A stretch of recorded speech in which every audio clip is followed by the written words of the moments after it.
Ladies and gentlemen, I have been requested by many to tell just how I knocked out so many of my opponents. As far as I'm concerned, that day has gone. And today, I have a new way in knocking them out. And I will show you.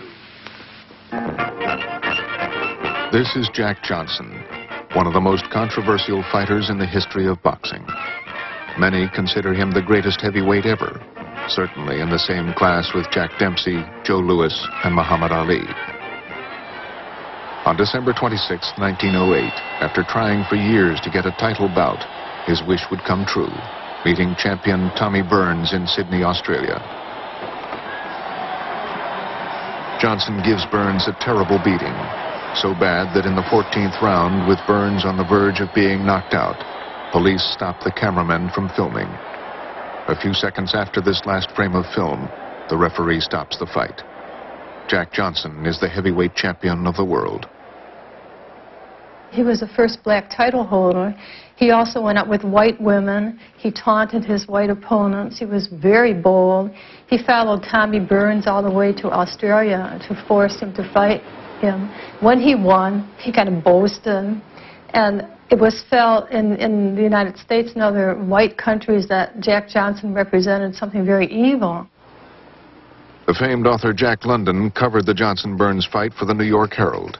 His column was venomous, with each paragraph showing his distaste that a black man could defeat a white man. He called for a white hope. The former revered champion Jim Jeffries, who had retired undefeated 3 years earlier to his farm in California. Wrote London, "One thing is certain. Jim Jeffries must emerge from his alfalfa farm and remove the golden smile from Jack Johnson's face. Jeff, it is up to you." The reference to Johnson's golden smile was not misunderstood. Johnson had replaced his front teeth with gold ones. This is the Jack London we all grew up loving, reading White Fang and Call of the Wild and all such things. There were all kinds of racist songs composed and played in dance halls and burlesque places in praise of Jeffries. There was vicious press about Jack Johnson. This was yet another one of those times where history and boxing, and specifically the heavyweight championship, intersected in the most interesting and electrifying way. America went on Jack London's bandwagon. The call for a white champion, a great white hope, spanned the United States. You had rodeo riders and gandy dancers and track walkers and circus freaks all showing up to become the white champion. It was a promoter's dream. Everybody was a white champion. The year after he won the title, Johnson was challenged by middleweight champion Stanley Ketchel, the Michigan Assassin. Ketchel, who some considered the greatest middleweight of all time, was 35 pounds lighter than Johnson, but had a tremendous punch. For 11 rounds, Ketchel puts up a courageous performance. In the 12th round, Ketchel shocks the screaming fans by knocking down Johnson. It takes but a moment for Ketchel to realize his mistake. Quickly getting to his feet, Johnson lets loose with a tremendous right hand to the jaw.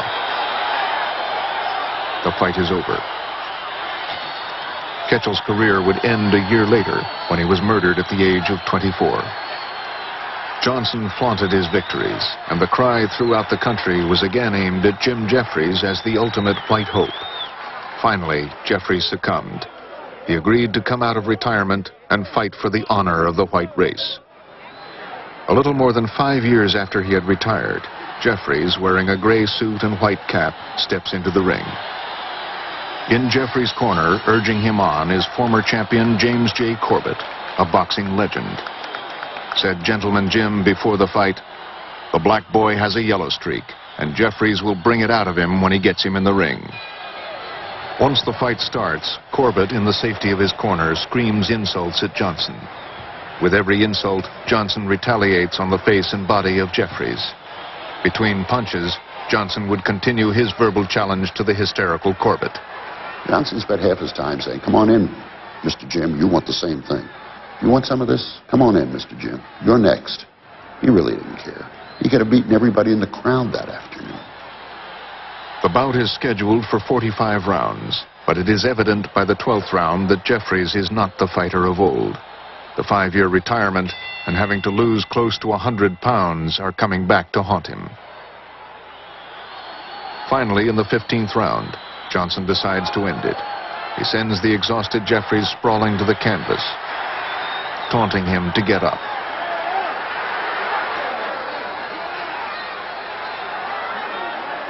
Johnson puts him down again. These are the first knockdowns Jeffries has suffered during his career. Jeffries is helpless. His cornermen illegally assist him to his feet.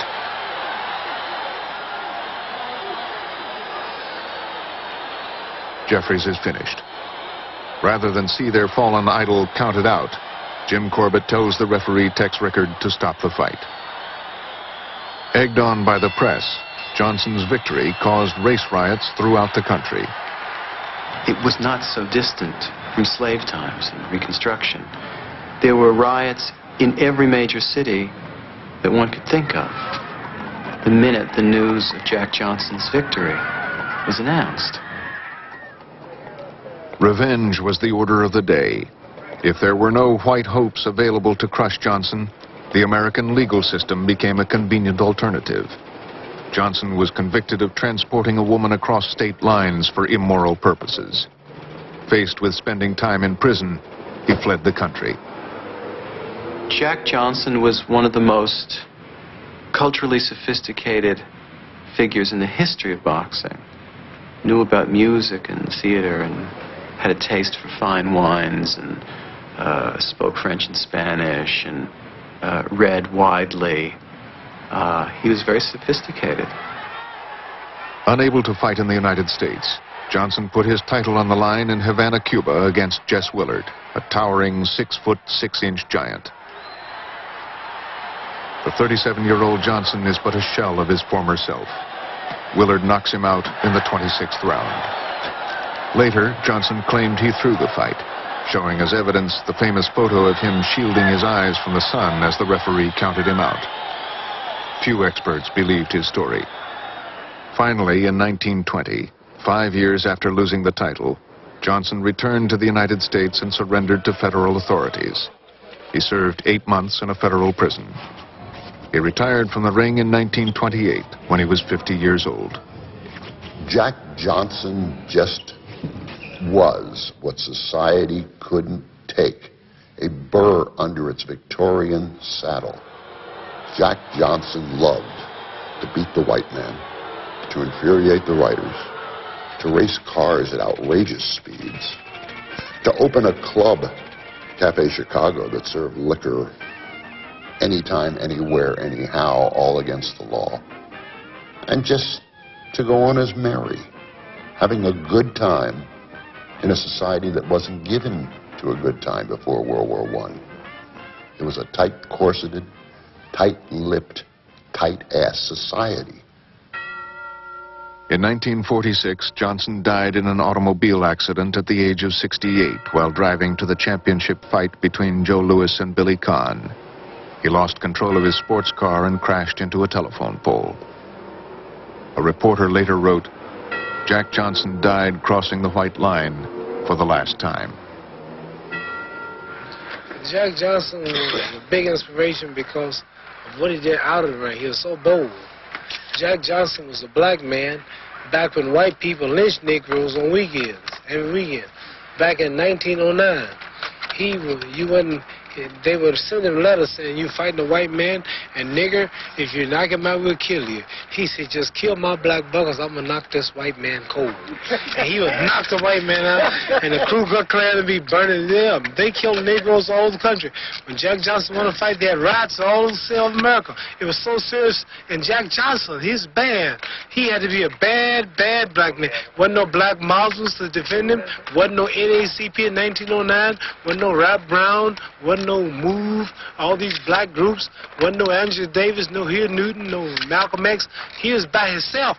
Jack Johnson. It was so long ago, people still had log cabins in this country, and they rode horses and wagons and stagecoaches to fight. He was one black man in the midst of all the rednecks would kill lynch Negroes every day. He was dress up in pretty suits. Negroes are allowed to dress up in days. He put on pretty white neckties and pretty white, and had white women. You know that nigga was bold. He married white women.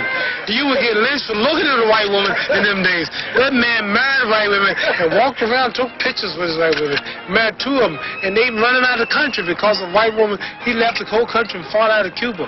He was bad. Back in 1909, man. Man, you know, Jack Johnson was the greatest. He had to be the greatest of all. Wasn't no Black Panthers, wasn't no bodyguards. White people lynching niggas, wasn't no television, wasn't no telephone. And that Negro was doing all this stuff in them days. He was bad when you think about it. I know I'm bad, but he was crazy.